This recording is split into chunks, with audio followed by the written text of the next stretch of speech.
What is going on, guys? Grave here. Today I'd like to talk about the XP mini event that will be coming to the Elder Scrolls Online here in just a few days. The event will start on May the 29th and run until June the 3rd. Of course, this will be a 100% XP boost to XP gains for the limited time that this is going on. There will be no event tickets during this event. So if you are brand new to the game, you just started, let's say, within the last several months, you might have experienced the Jesters Festival and, of course, the 10-year celebration, the Jubilee event. Those, of course, have event tickets. Some of these smaller events like this do not, but you still do get the XP boost. Now, kind of going with that, I know a lot of you out there, like I said, are new to the game. You're probably wondering what are some good ways to get XP with this, or kind of to add on to top of this. First of all, let's talk about adding scrolls or consumables to this. So we have scrolls that are 50%, 100%, and 150%. Also, we have ambrosia that you can craft or buy from a guild trader that are also 50, 100, and 150%. These will stack with this event. So you can run any of that stuff the entire time the event is going on to gain extra XP. Also, if you're a new player, training armor, you can get up to 11% per piece, so it's a good way to do that. Also, training on your weapons. So you either can craft you some training gear or have someone in a guild or a friend craft you gear as well. That will help out. One really good set that a lot of people talk about is Heartland Conqueror. If you're wondering about a good set, that set boosts your training weapon trait by 100%, pretty much up to 9% of the XP boost one hand and 18% of an XP boost for two-handed weapons. So Heartland Conqueror is a good one to use for that weapon trait if you're wanting to get a little bit extra out of this, along with some training gear, along with some scrolls and stuff like that.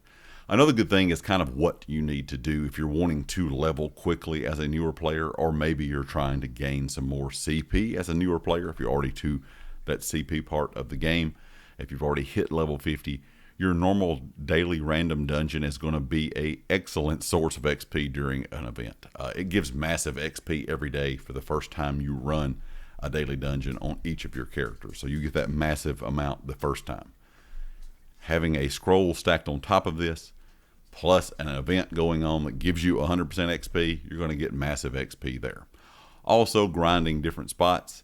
I do not recommend power leveling if you're brand new and it's your first character. I never have. But if you are someone that has made multiple characters and you're wanting to just level them up quickly, grinding particular spots, Alarcare Desert is one that I can think of course, where everyone is running dolmens. Also, there's different places you can farm zombies or different mobs in game to just kill ads, group them up, kill them really quickly. Those are going to be great sources. Black Rose Prison, also another great source to level quickly if you're looking to do that.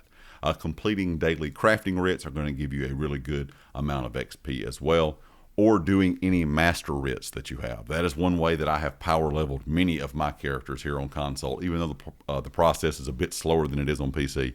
You cannot get done as quickly as you would on PC, but I have leveled plenty of my alternate characters over the years from 0 to 50 doing master writs during an XP event while using 150% XP scroll or potion. This is really, really quick this way. So that's just some ideas in case you are new and you're kind of wondering exactly how this works and what you could do to benefit from this 100% kind of event.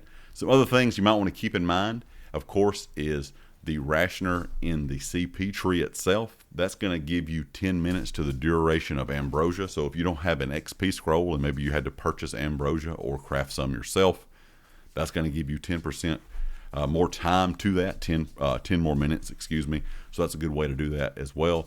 And connoisseur, because that's going to give you 5, 10, and 20 minutes of duration to ambrosia. So that's also a thing that you could have selected as well, and that will be in your provisioning passive. So if you're out of XP scrolls or don't have any, you're having to use ambrosia, make sure you have rationer slotted in the green CP tree, and make sure you have connoisseur maxed out with all its points in the provisioning passives, because that will give you some extra time on that ambrosia and you will be able to use it longer. Also, if you have an ESO Plus membership, that's going to give you a 10% bonus. Grouping with one player, of course, gives you a 10% bonus. A lot of people think, if you're in a larger group, you're going to get more XP. Actually, in game, a group larger than 2 actually decreases your XP gain. So that's why, personally, if I have ever farmed Alacre Desert, the old ones, for example, so you see those big groups, and I understand why people want to get in those big groups. Sometimes it's good to go around and get all the different way shrines there. But personally, for me, I either do it by myself or with one person, because that way you're getting the max XP. So just kind of keep in mind, some of that stuff when, going through this event, if you're wanting to gain more levels as a newer player, or if you're wanting to grind out CP as someone that's already hit the CP level. Those are just some things you can do. But I just want to make sure you guys knew that event is starting, like I said, here in just a few days on the 29th of May and running until June the 3rd. Leave me a comment with your thoughts, and of course, if you liked the video, hit the like. If you have not subscribed yet, please do so, and I'll catch you next time. Peace.